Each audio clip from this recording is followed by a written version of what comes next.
Hi everyone, my name is William Powers. I'm a mechanic here at Pela Motorsports. Call me back and we'll show you around in the life of a mechanic.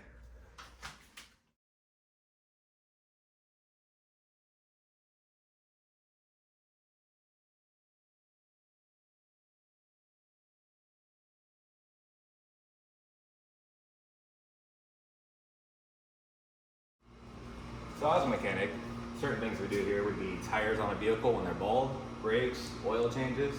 On this particular truck, we've done all of that. I'll show you guys what it looks like underneath of a truck using a car lift.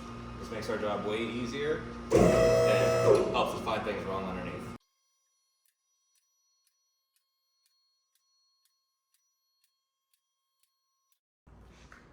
Alright, so as you just saw, we lifted the vehicle up using the car lift. Now sometimes when they come in and they want to replace their brakes, we'll notice that some of these parts in the front end are also damaged. That's when we'll go ahead and call the customer and let them know what we found, see if they want to approve the work or not. Alright, now that we've talked about this, let's show you some of the other things we use around the shop. As you see over here, we have something called a cherry picker.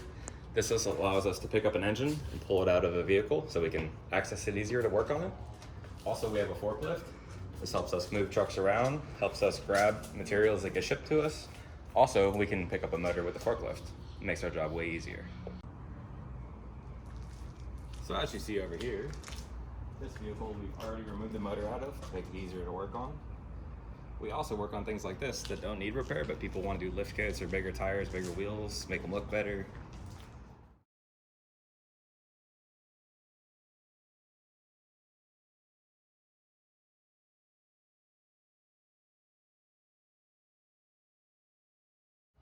As I said earlier, that guy that came with the black truck came in for new tires. Here you can kind of see that this one's bald and this is what a new one would look like.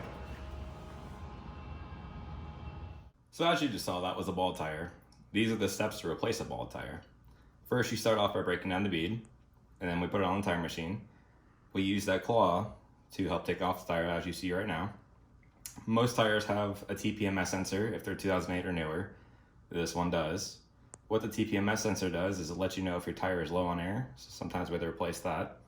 Now you can see me putting the tire back on and airing it up, and that is the process of putting on the tire. Alright, now that you've seen how a tire is replaced, we come over here and this is called an alignment rack.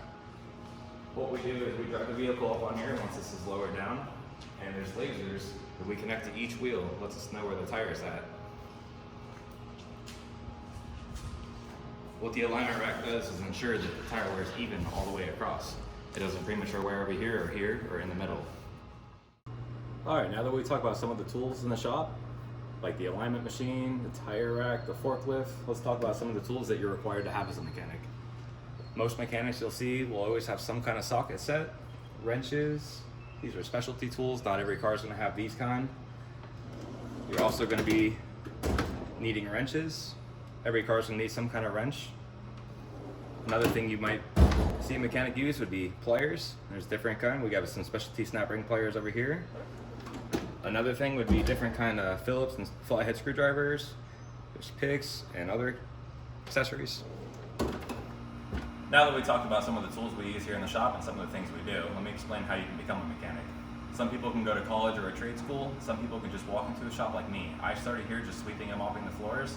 And then I started doing oil changes and small jobs all the way up. And I'm now one of the main techs here, rebuilding engines and anything in between. Thank you guys for watching my video today.